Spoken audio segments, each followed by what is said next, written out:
little learners, and welcome to story time. Today I will be reading I Need a Hug. But before we get started, who remembers what this part of the book is called? The spine! That's right! Alright, now who remembers what this part of the book is called? Yes! Good job, I tricked you. It's called the back of the book. And who remembers what this is called? The cover. That's right. Alright, who remembers who writes the book? The author. You guys are great. Our author today is Suzy Wynn. Alright, let's get started. I Need a Hug. As the early morning sun rose over the zoo, the animals were waking up. All except for the Boo, the bush baby. Like all bush babies, Boo slept in the daytime, so he was ready for bed. But where was Mommy? Boo couldn't sleep without his mommy's special bedtime hug. Boo looked everywhere, but Mommy was nowhere to be seen. So, Boo went to Lion. I need a hug, Boo said to Lion.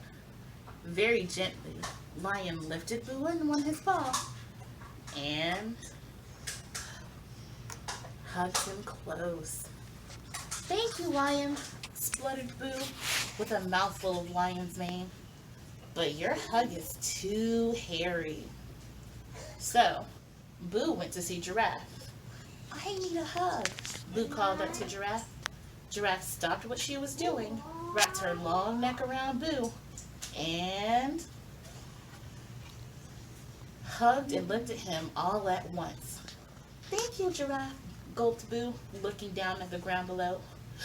But your hug is too high. So Boo went to see Penguin. I need a hug, Boo called to Penguin. Penguin looked up from his breakfast, stretched out his flippers, and pulled Boo toward him. Thank you, Penguin, choked Boo, holding his nose. But your hug is too fishy. So Boo went to see Kangaroo. I need a hug, Boo shouted to Kangaroo as she bounded past. Without stopping, Kangaroo swept Boo off his feet and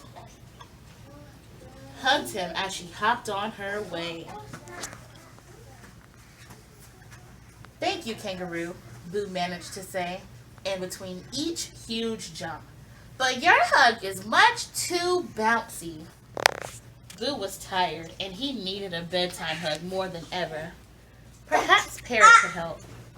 I need a hug, yelled Boo above Parrot's loud squawks. Parrot carried on squawking, spread his wings, and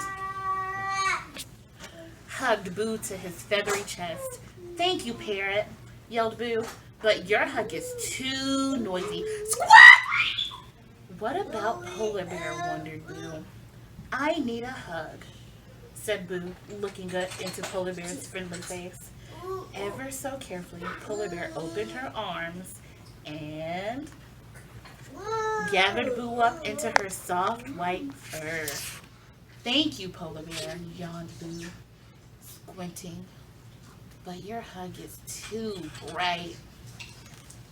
What was Boo to do? It was time for bed, and still there was no Mommy. And still, no just right bedtime hug.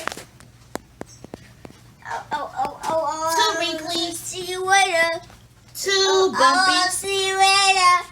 Too tight. Too tickly. Too big. Too wet. I don't need a hug that's too hairy, too hard, too fishy, too bouncy, too noisy, too bright, too wrinkly, too bumpy, too tight, too tickly, too big, or too wet, whispered Boo to himself. I need a hug that's... Just then, Boo felt warm, familiar, comfy arms around him. That's just right, he shouted in delight. Sleep tight, Boo, said Mommy, as she gave him the cuddliest, snuggliest, just right bedtime hug in all the world. The end. I hope you enjoyed I Need a Hug by Susie Lynn.